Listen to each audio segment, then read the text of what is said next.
নমস্কার বন্ধুরা, সুপ্রতি কিচেনে স্বাগত। আজকের রেসিপি হলো ক্ষীরের পাটিসাপটা। দোকান থেকে আমি কতবার খোয়া ক্ষীর কিনে নিয়ে এসেছি। এবার আমি ক্ষীরটাকে দুধ দিয়ে চিনি দিয়ে আমি ঘন করে ক্ষীর বানিয়ে নেব।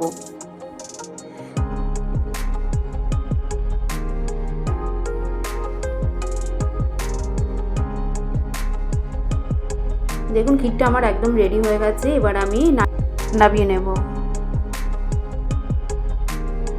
এটা ঠান্ডা হতে দেবো। তারপর পাটিসাপটা বানানোর জন্য একটা ব্যাটার তৈরি করতে হবে। যেন 1 কাপ চালের গুঁড়ো, 1 কাপ ময়দা, তার মধ্যে পরিমাণ মতো লবণ আর চিনি গুঁড়ো দিয়ে মিক্স করে উষ্ণ গরম দুধ দিয়ে এবার আমি ব্যাটারটাকে তৈরি করে নেব।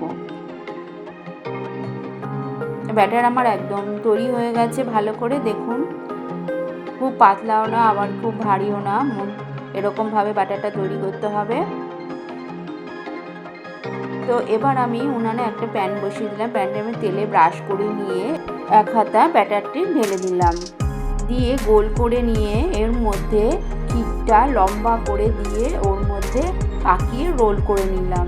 তো দেখুন আমার পাটিসাপটাটা কত সুন্দর হয়ে গেছে আর আজ উঠেও গেছে। তাহলে এইভাবে বাকিগুলো আমি আস্তে আস্তে এরকম সেম পদ্ধতিতে তৈরি করে নিচ্ছি। দেখুন খুব সহজে আস্তে আস্তে উঠে যাচ্ছে আর কত সুন্দরভাবে রোল হয়ে যাচ্ছে। তো এইভাবেই আমি সবকটা পাটিসাপটা বানিয়ে নেব। শীতের দিনে এরকম গরম গরম পাটিসাপটা খেতে কিন্তু দারুণ লাগে। তো ভিডিওটি ভালো লাগলে লাইক, শেয়ার ও কমেন্ট করে দেবেন, সাবস্ক্রাইব করে দেবেন। তাহলে আজকের মতো আসি বন্ধুরা, নেক্সট ভিডিওতে আবার দেখা হবে। টাটা।